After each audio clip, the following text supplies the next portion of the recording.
Все, Татьяна, поехали. Менің атым Татьяна, фамилиям Кравченко. Мен Алматыда туылдым. Қазір Алматыда Дастырбанатылында тұрамын. Мен 49-да жастамын. Мен есепшімін. Отбасылық компанияда жұмыс істеймін. Менің 2 ұлым, 2 ұлым, 2 немерем, ата-анам және інім бар. Әкем 68-де, анам 69-да, олар зейнеткер. Менің үлкен ұлым 30 жаста. Ол программист, банкте жұмыс істейді. Оның 1 ұлы, 1 қызы бар. Менің кіші ұлым 24 жаста. Ол электрик, отбасылық компанияда басқарушы болып жұмыс істейді. Оның балалары жоқ. Менің інім 39-да. Ол экономист, отбасылық компанияда менеджер болып жұмыс істейді. Оның 2 ұлым, 1 қызы бар. Все, хорошо, отлично, супер. Так, повседневной жизни. Так, также с закрытыми глазами. Таңертең сағат 7-де тұрамын. Сосын беттік қолымды жуамын, түтімді тазаламын, киінемін. Сосын тамағымды ішемін. Сосын жұмысқа кетемін. Сағат 9-да жұмысқа келемін. 6-да жұмыстан шығамын. 7-де үйге келемін. Сосын қолымды жуамын. Сосын кешке асымды ішемін. Сосын телевизор көремін, немесе кітап оқимын. Сағат 10:30-да ұйықтаймын. Все, хорошо, отлично. Ну, это же получается, вы с этим текстом работали так, с прошлого занятия, да? С прошлого занятия?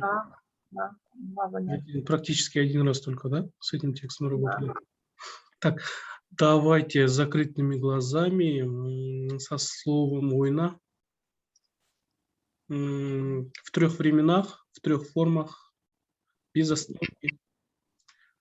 Попробуем поспрягать. Мен ойнаймын, сен ойнайсың, сіз ойнайсыз, ол ойнайды, біз ойнаймыз, сендер ойнайсыңдар, сіздер ойнайсыздар, олар ойнайды. Мен ойнап жатырмын, сен ойнап жатырсың, сіз ойнап жатырсыз, ол ойнап жатыр, біз ойнап жатырмыз, сендер ойнап жатырсыңдар, сіздер ойнап жатырсыздар, олар ойнап жатыр. Мен ойнадым, сен ойнадың, сіз ойнадыңыз, ол ойнады, біз ойнадық, сендер ойнадыңдар, сіздер ойнадыңыздар, олар ойнады. Сен ойнайсың ба? Сіз ойнайсыз ба? Ол ойнай ма? Сендер ойнайсыңдар ма? Сіздер ойнайсыздар ма? Олар ойнай ма? Сен ойнап жатыр ма? Сен ойнап жатырсың ба? Сіз ойнап жатырсыз ба? Ол ойнап жатыр ма? Сендер ойнап жатырсыңдар ма? Сіздер ойнап жатырсыздар ма? Олар ойнап жатыр ма? Сен ойнадың ба? Сіз ойнадыңыз ба? Ол ойнады ма? Сендер ойнадыңыздар ма? Сіздер ойнадыңыздар ма? Олар ойнады ма? Мен ойнамаймын, сен ойнамайсың, сіз ойнамайсыз, ол ойнамайды, біз ойнамаймыз, сендер ойнамайсыңдар, сіздер ойнамайсыздар, олар ойнамайды. Мен ойнап жатқан жоқпын, сен ойнап жатқан жоқсың, сіз ойнап жатқан жоқсыз, ол ойнап жатқан жоқ, біз ойнап жатқан жоқпыз, сендер ойнап жатқан жоқсыңдар, сіздер ойнап жатқан жоқсыздар, олар ойнап жатқан жоқ. Мен ойнаған жоқпын, сен ойнаған жоқсың, сіз ойнаған жоқсыз, ол ойнаған жоқ, біз ойнаған жоқпыз, сендер ойнаған жоқсыздар, сіздер ойнаған жоқсыздар, олар ойнаған жоқ. Все хорошо, отлично. Так, теперь моя книга как будет?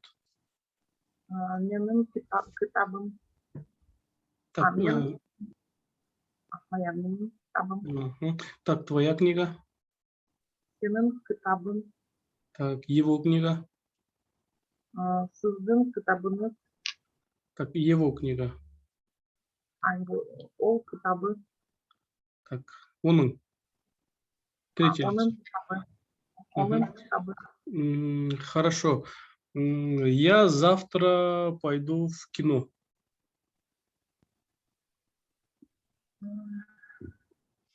Мен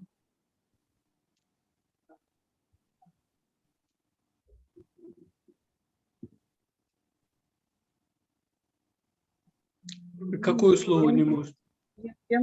Мен ертең киноға барамын. Иду, барам. Ага. Так, завтра на работу не пойду. Ертең жұмысқа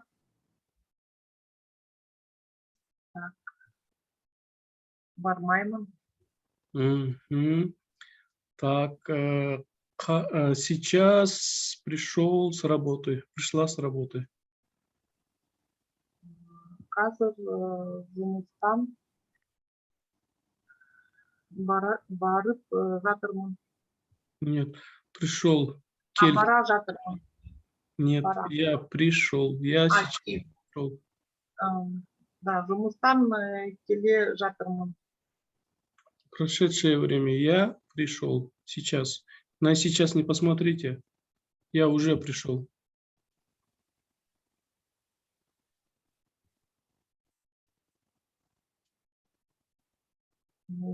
Если сейчас это қазір келе жатырмын.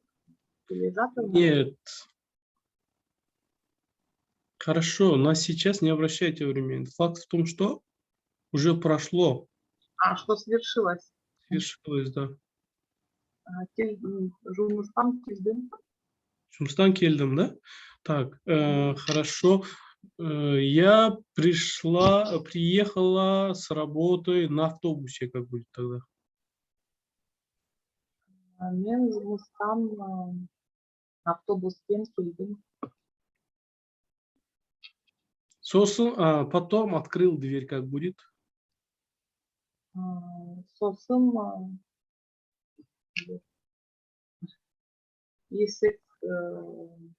есікті ашамын. Открыл.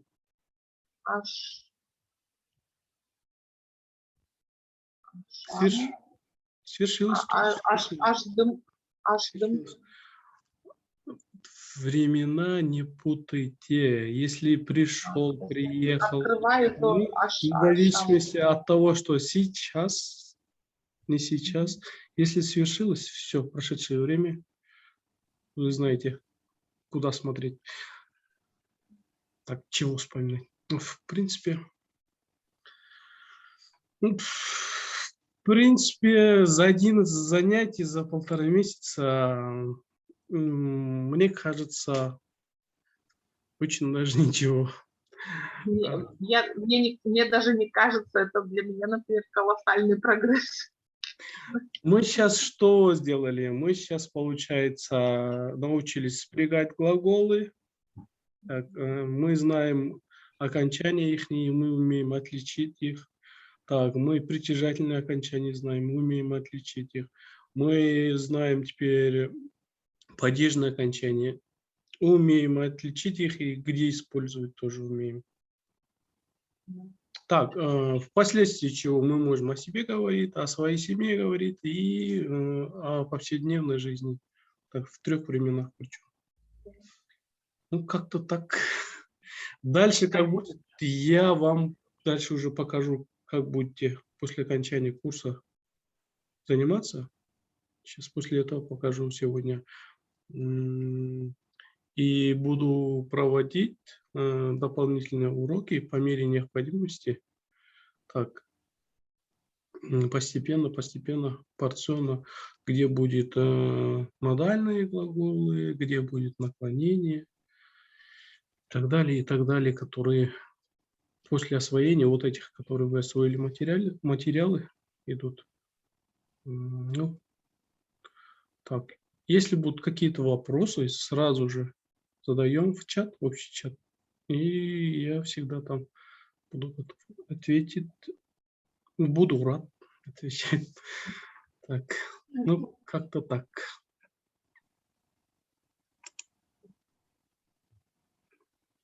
Ну, я, конечно, рад за вас и за себя.